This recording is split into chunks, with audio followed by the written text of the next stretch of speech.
Meron daw isang estudyanteng babae na nag-aaral ng college at siya'y nabuntis ng maaga. So sa sobrang galit ng kanyang magulang nung malaman na siya ay nabuntis, halos patayin siya ng kanyang ama.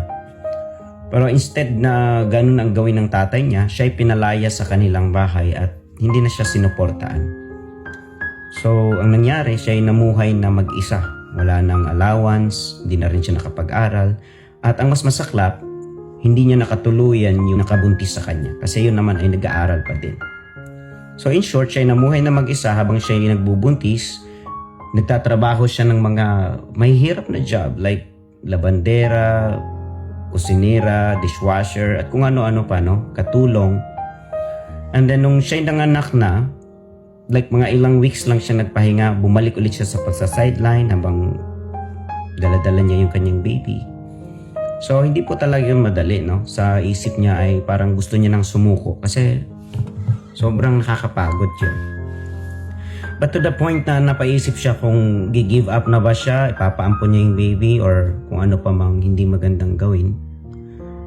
Naisip niya na hindi, kailangan kong lumaban sa buhay kasi yung pangarap kong mag-college na hindi ko nagawa, hindi ko ipaparanas dito sa aking anak. Lalaki pala yung kanyang anak. So, siya ay nagpatuloy at pinaaral niya ito ng elementary hanggang sa ito'y nag-high school. Nakahanap naman din siya ng trabaho sa palengke.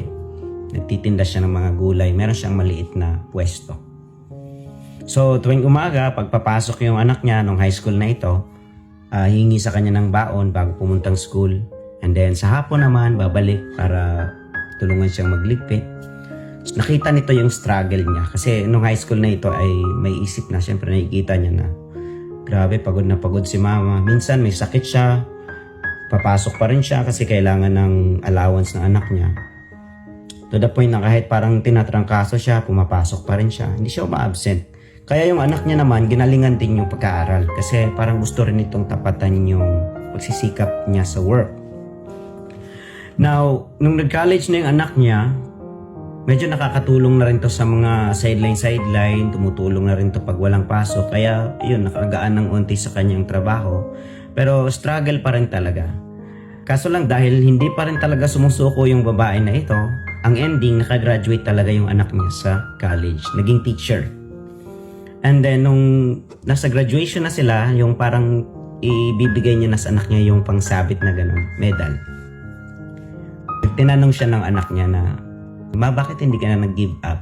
Kasi I know all your struggles. Nakikita kita araw-araw kang pumapasok. At hindi madali yun. Tapos single mom ka pa. Anong sikreto mo? Ang sagot niya sa anak niya ay ganito. Alam mo kasi sa isip ko, itong araw lang na ito yung nakikita ko. Yung araw na to na pupunta tayo sa graduation hall. Yung araw na to na tatawagin yung pangalan mo. Na sasabitan kita ng medal, tapos may imagine ko yung tugtugan, yung magandang venue, tapos yung kainan natin mamaya. Ito lang yung nakikita ko eh. Kaya nakaset yung utak ko sa araw na to at nilagay ko sa isip ko na hindi ako gi-give up hanggang hindi ko nararating itong destination na to. So, what's the point of the story? The point of the story is there are two ways to see the world.